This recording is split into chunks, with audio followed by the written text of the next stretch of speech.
Hi everyone, I'm Darren Espanto and I'm your mix headliner for the month of April. And this is the What Would You Do segment.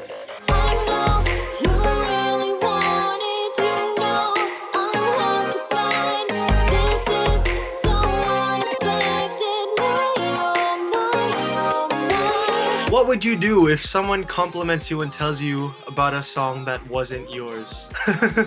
This has happened to me a lot of times actually, surprisingly. Like people have thought that that was me pero boses ko lang or kapangalan, ay katunog ng pangalan ko, ganun.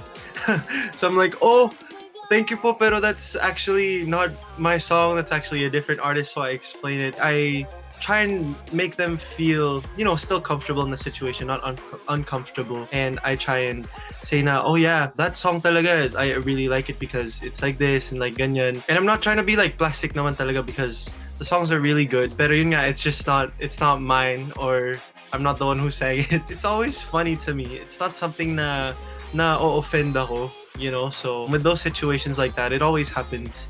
So you just gotta be prepared. You gotta know how to take things lightly. What would you do in the middle of your biggest performance throughout your career? Tapos makakalimutan mo yung lyrics or steps.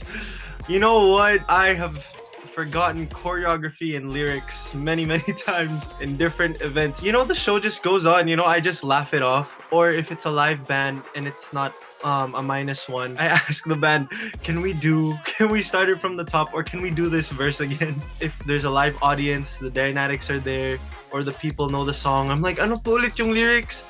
And they come through, they shout out the lyrics, which I love. If I forget the steps to a performance that includes a dance break or something like that, usually I just kind of jam along to the song, to the beat of the song, and just in case andun naman yung mga dancers ko to keep the flow going, keep the performance going, and I'm just there to like hype them up and hype the crowd up. So yeah, like at first sometimes you kind of just stop, and I've done that before in the earlier years. Wow, nagawa ko na yun on national television where I kind of just like, oh, so what do I do now? But hindi ko naman po pinapahalata na, oh my gosh, hindi to parte ng performance, nakalimutan ko to, ganun. You just have to keep going with the flow.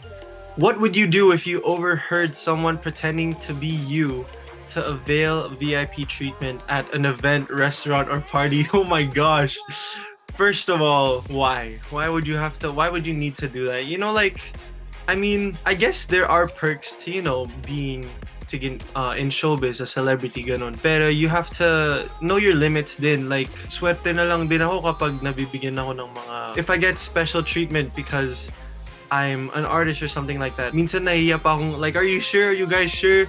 Parang ganun po kasi, we're just normal people. I don't think we have to have that special treatment na tinatawag. And if someone, tries using my name to get special perks or something like that, I would stop them right away and be like, why?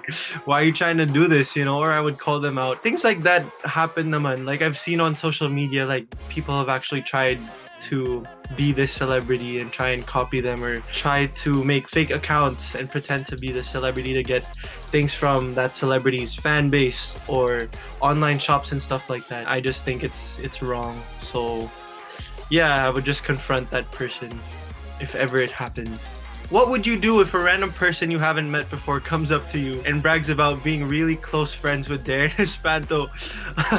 You know what? I would be very entertained. Kasi lalo na't may pandemic, like we're all wearing masks and a face shield. So if that happened during the pandemic, they wouldn't know that it's me. I would keep going along with it for a few minutes, and then I would eventually be like, oh really?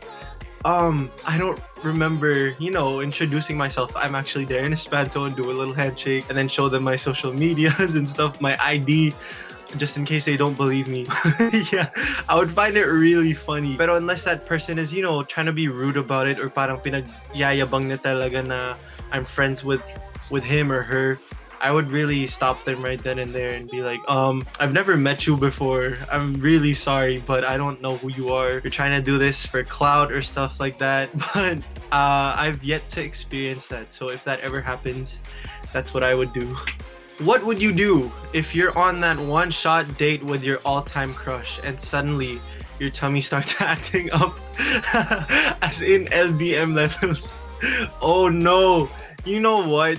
I actually don't even know what I would say. I would just be like, I would excuse myself to go to the restroom. But then, nasa sa kanya na if she would, be like, oh, you know what, that's okay. Or if she would just text me while I'm in the bathroom and be like, I've waited long enough. Gusto ko nang umuwi. I'll go ahead. So, syempre, I'll be like, oh no. What did I do? What did I eat? Why did I eat that? But yung tamang tao na para sa'yo, kapag nagka-LBM problems ka, maghihintay yan ng paghihintay sa'yo kahit one-shot date pa yan. Kung gusto ka talaga niya, she would understand. Diba, guys? Tama yan, diba? Kahit mga babae, diba dapat intindihin tayo ng mga date natin. Ayan. So, if she's willing to wait for me, then I would be really flattered. Sa isip-isip ko siguro parang, oh wow, she's the one. She was willing to wait for that long. So, and not a lot of girls are like that. Pero syempre, magtatanong na ako sa waiter, mga ganun, pagkalabas ko ng banyo, meron po ba kayong gamot dyan? Or may malapit po bang pharmacy dito? Para hindi maruin yung buong gabi, syempre. Nakakaya naman yun, lalo na dun sa babae. Date nyo, tapos bawat chance na makakita ka ng CR, papasok ka dun sa CR, tas sakit-sakit ng tiyan mo. So, syempre wala na tayong magagawa pag nakarating sa point na yun. Pero, hopefully she understands.